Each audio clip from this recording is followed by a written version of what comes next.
जामा मस्जिद की जो सीढ़ियाँ हैं, शाही ईदगाह मस्जिद की, उसकी सीढ़ियों पे दाहिनी तरफ एक कूप बना है, इसे कृष्ण कूप कहते हैं।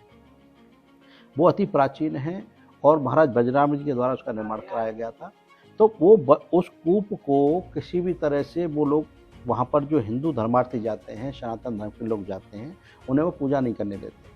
और शीतला माता की पूजा विशेष रूप से होली बाद वहाँ होती है, तो उनका एक प्रयास रहता है कि वह हिंड्रेंस करें, उनको हिंदुओं को पूजा न करने दें। ये 7 रूल नंबर 11 क्या है, इसके बारे में आप दर्शकों को बताएंगे? देखिए, 7 रूल 11 की एक सीपीसी का एक प्रोविज़न है और इसके अनुसार ये है कि उनका कहना है शाही ईदगाह पक्षी लोगों का कि ये केस नहीं चलने चाहिए इस प्रोविज़न के तहत, क्योंकि यहाँ places of worship act 1991 apply करता है और इस एक्ट के अनुसार 1947 की स्थिति रहनी चाहिए। 1968 का जो कंप्रोमाइज़ है, 1968 के कंप्रोमाइज़ को हमने चैलेंज किया है और 1968 के कंप्रोमाइज़ के अनुसार ये 13.37 एकड़ ज़मीन है श्री कृष्ण जन्मभूमि की और 1967 में केस डाला गया, केस नंबर 43, और 1 साल के अंदर ही कंप्रोमाइज़ कर लिया गया। बड़ा एक राजनीतिक षड्यंत्र था और उस राजनीतिक षड्यंत्र के तहत 2.5 एकड़ ज़मीन मुस्लिम पक्ष को दे दी।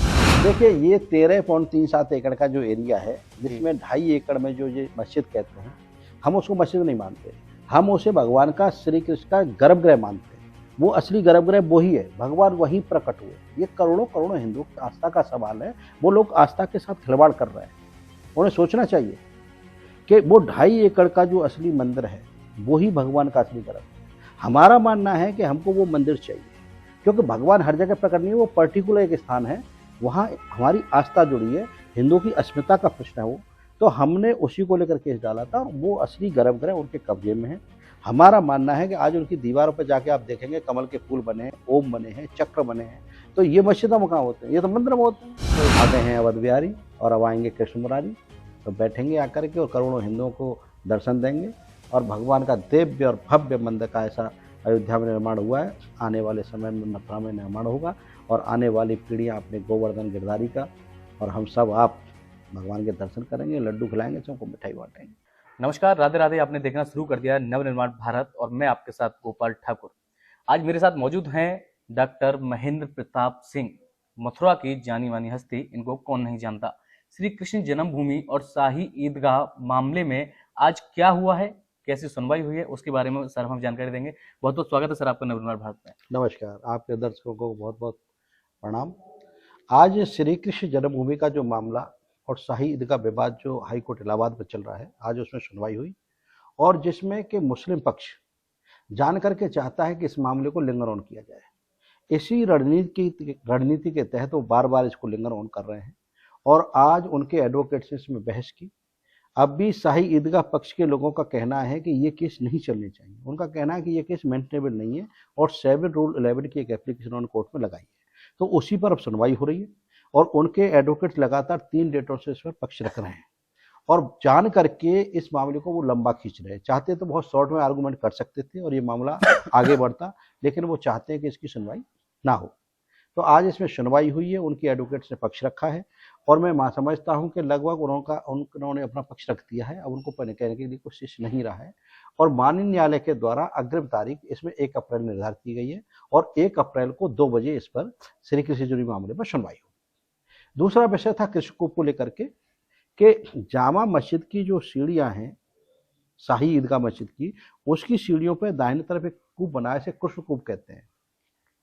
वो अति प्राचीन है और महाराज बजराम जी के द्वारा उसका निर्माण कराया गया था। तो उस कूप को किसी भी तरह से वो लोग वहाँ पर जो हिंदू धर्मार्थी जाते हैं, सनातन धर्म के लोग जाते हैं, उन्हें वो पूजा नहीं करने देते और शीतला माता की पूजा विशेष रूप से होली बाद वहाँ होती है। तो उनका एक प्रयास रहता है कि वह हिंड्रेंस करें, उनको हिंदुओं को पूजा न करने दें। इसी को लेकर के हम कोर्ट गए हैं और आज उसकी भी उसमें सुनवाई हुई है और उनका शाही ईदगाह पक्ष के लोगों का कहना था कि हमको अभी इसके ऑब्जेक्शन दाखिल करना है। तो न्यायालय ने ऑब्जेक्शन दाखिल करने के लिए उनको 1 डेट का समय और दिया है। तो मैं मानता हूं कि 1 अप्रैल को इस पर सुनवाई होगी और 1 अप्रैल को माननीय न्यायालय के समक्ष हम पक्ष रखेंगे कि 2 तारीख को हमें पूजा, वहाँ हिंदू जाकर के पूजा करते हैं तो हमको परमिट किया जाए। तो ये इन विषयों पर श्री कृष्ण जन्मभूमि की 7 रूल 11 पोषणता को लेकर के और कृष्ण कोप की पूजा को लेकर के दोनों विषयों पर 1 अप्रैल को सुनवाई होगी, जिसमें न्यायालय में अपना पक्ष रखेंगे। और मैं मानता हूँ, आशा करता हूँ और विश्वास करता हूँ कि अवश्य हमारी जीत होगी, क्योंकि इतने डॉक्यूमेंट्स हमारे पास हैं कि जो हमने न्यायालय में दाखिल किए हैं कि उनसे न्यायालय सेटिस्फाइड है।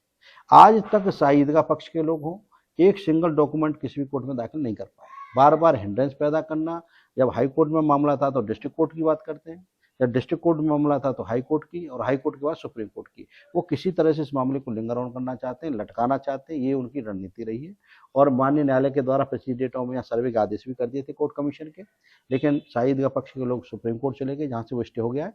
उसकी सुनवाई अप्रैल के फर्स्ट वीक में शायद होगी। आपने बताया 7 रूल नंबर 11, ये 7 रूल नंबर 11 क्या है, इसके बारे में आप दर्शकों को बताएंगे? देखिए, 7 रूल 11 की एक सीपीसी का एक प्रोविजन है, और इसके अनुसार ये है कि उनका कहना है शाही ईदगाह पक्षी लोगों का कि ये केस नहीं चलने चाहिए इस प्रोविजन के तहत, क्योंकि यहाँ प्लेसेस ऑफ बर्थ पे एक्ट 1991 अप्लाई करता है, और इस एक्ट के अनुसार 1947 की स्थिति रहनी चाहिए।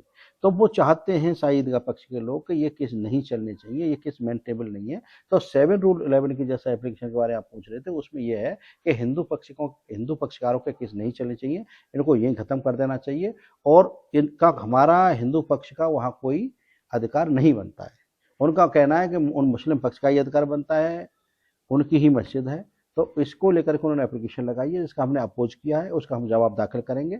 और यहाँ पर 7 रूल 11 की जो एप्लीकेशन है, यानी पोषणता, यानी केस चलने को लेकर के, वो यहाँ पर अप्लाई, उनका मुस्लिम पक्षों का एप्लीकेशन अप्लाई नहीं करता है। तो सर, इसका 1968 में समझौता हुआ था, वो अवैध क्यों माना गया, और वो समझौता क्या हुआ था? 1968 का जो कंप्रोमाइज है, 1968 के कंप्रोमाइज को हमने चैलेंज किया है, और 1968 के कंप्रोमाइज के अनुसार ये 13.37 एकड़ जमीन है श्री कृष्ण जन्मभूमि की, और 1967 में केस डाला गया, केस नंबर 43, और 1 साल के अंदर ही कंप्रोमाइज कर लिया गया। बड़ा एक राजनीतिक षड्यंत्र था, और उस राजनीतिक षड्यंत्र के तहत 2.5 एकड़ जमीन मुस्लिम पक्ष को दे दी गई।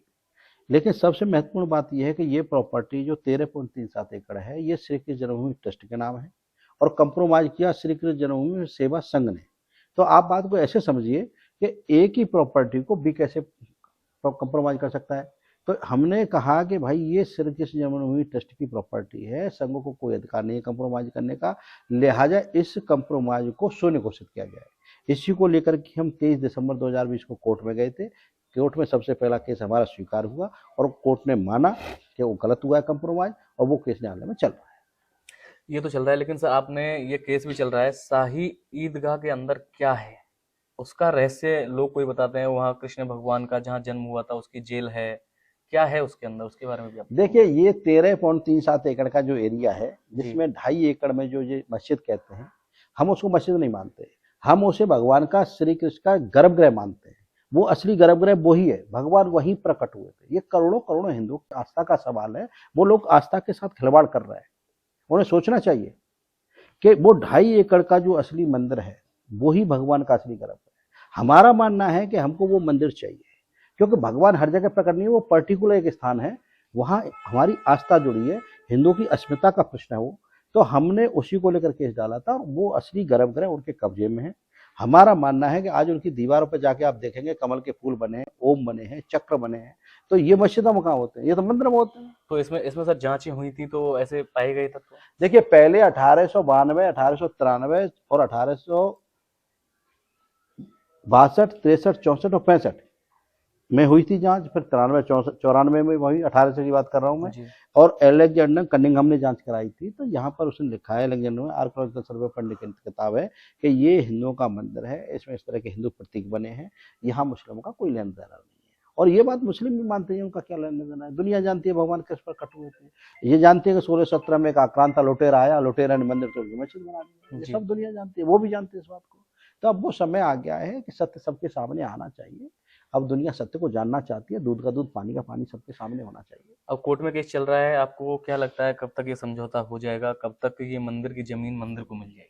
देखिए, राघवेंद्र सरकार अयोध्या में विराज गए हैं जी, और भगवान से प्रार्थना करते हैं। ये करोड़ों करोड़ों हिंदुओं की सबकी प्रार्थनाएं हमारे तरफ से कर रहे हैं सब लोग, उन सबका आशीर्वाद भी हमारी हो रहा है। सब भगवान से प्रार्थना कर रहे हैं कि यहाँ भी जल्दी ही भगवान श्री कृष्ण जन्मभूमि पर आकर के विराजेंगे।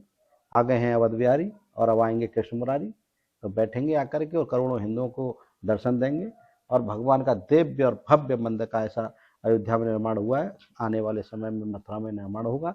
और आने वाली पीढ़ियां अपने गोवर्धन गिरधारी का और हम सब आप भगवान के दर्शन करेंगे, लड्डू खिलाएंगे, सबको मिठाई बांटेंगे। ठीक है सर, बहुत बहुत थैंक धन्यवाद यू। आपका। राधे राधे। तो दर्शकों, आपने देखा महेंद्र प्रताप सिंह ने हमें जानकारी दी पूरे प्रकरण के बारे में, क्या केस है, रूल नंबर 711 क्या है और क्या इसमें प्रकरण चल रहा है और आगे तारीख कब होने वाली है।